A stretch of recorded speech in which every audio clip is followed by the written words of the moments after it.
Oke, kita mulai ya. Assalamualaikum warahmatullahi wabarakatuh. Uh, Pada video kali ini kami akan melakukan presentasi terkait review Agile metodologi Scrum dan fitur Driven Development. Ini merupakan bagian dari tugas besar ya dari pengembangan perangkat lunak Agile. Itu matkul di uh, Universitas Dian Nusantara, dan berikut adalah kelompok listnya seperti yang ada di slide ya. Mungkin Sarul minta tolong di next. Oke, mungkin untuk slide ini Sarul bisa melanjutkan. Oke, untuk pengertian Agile adalah suatu pendekatan atau kerangka kerja framework yang digunakan dalam pengembangan perangkat lunak dan manajemen proyek. Tujuan utama dari pendekatan Agile adalah meningkatkan kemampuan tim untuk merespon perubahan dengan cepat dan efektif, serta menghasilkan perangkat lunak yang lebih berkualitas. Dalam konteks pengembangan perangkat lunak, Agile menggantikan pendekatan tradisional yang lebih berorientasi pada rencana dan dokumentasi yang detail, dengan pendekatan yang lebih adaptif dan kolaboratif. Pendekatan ini menekankan fleksibilitas, transparansi, dan literasi yang cepat dalam pengembangan perangkat lunak. Nah, untuk selanjutnya mungkin Mas Yusuf bisa bantu. Oke, silakan Mas Yusuf untuk melanjutkan di slide berikut.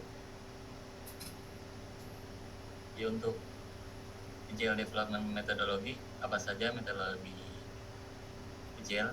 Yaitu yang pertama Kanban, yang kedua Extreme Programming yang bisa disebut XP, dan yang ketiga Lean Software Development yang bisa disebut dengan LSD, dan yang keempat Dynamic System Development Method bisa disingkat menjadi SDM, dan yang kelima Crystal Methodology, dan yang keenam Scaled Agile Framework atau bisa disebut dengan SAV, dan yang ketujuh Scrum Methodology, dan yang terakhir Feature Driven Development atau FDD.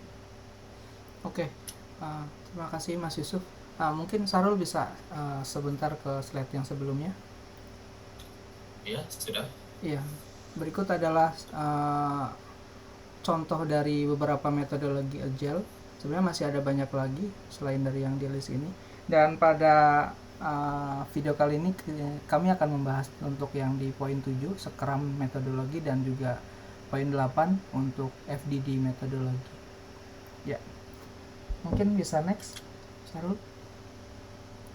Oke, untuk slide ini mungkin VK ya bisa melanjutkan. Oke. Untuk Scrum ini, Scrum adalah kerangka kerja yang digunakan untuk mengimplementasikan pengembangan Agile. Scrum pertama kali diperkenalkan dalam artikel Takeuchi dan Nonaka yang berjudul The New Product Development Game dan dipublikasikan oleh Harvard Business Review pada tahun 1986.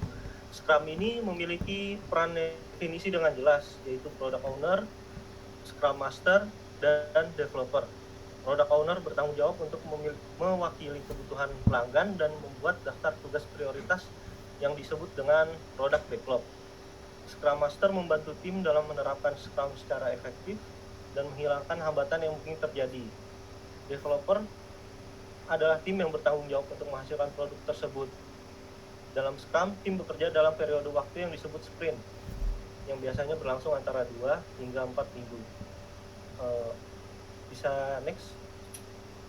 Oke, sudah. Nah, untuk selanjutnya ada kelebihan dari Scrum. Scrum sendiri kelebihannya yang ada 6.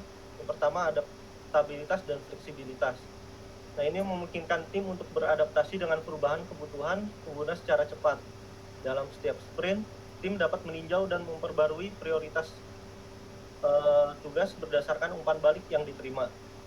Yang kedua ada transparansi dan kolaborasi.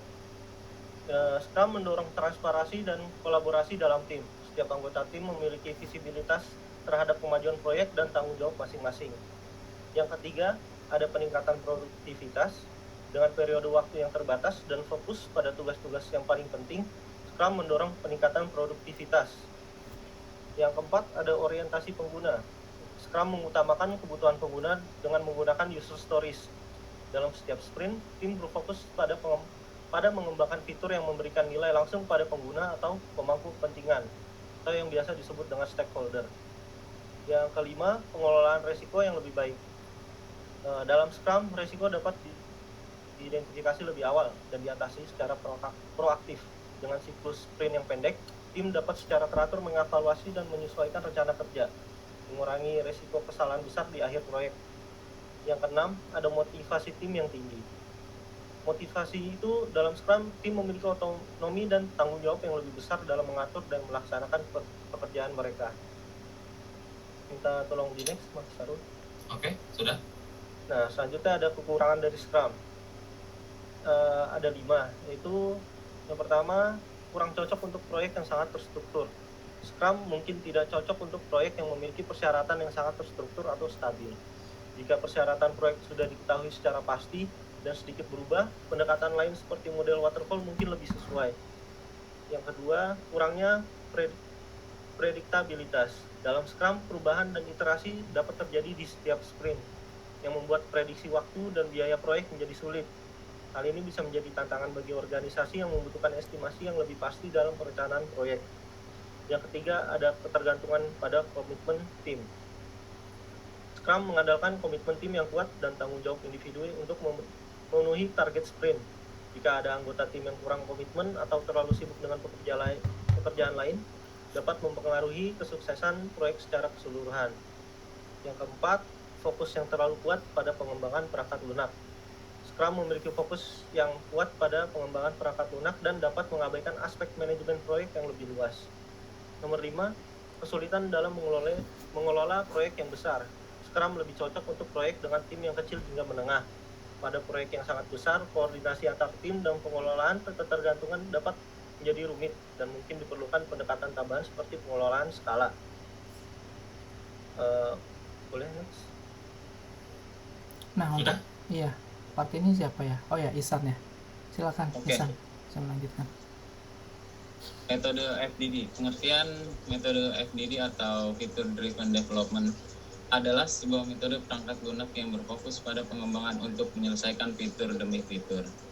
Sebelum melakukan pengembangan dengan metode FDD ini, dimulai terlebih dahulu mencatat daftar fitur-fitur apa yang akan dibuat dan tiap iterasi yang berlangsung selama 2-10 hari. Next. Kelebihan FDD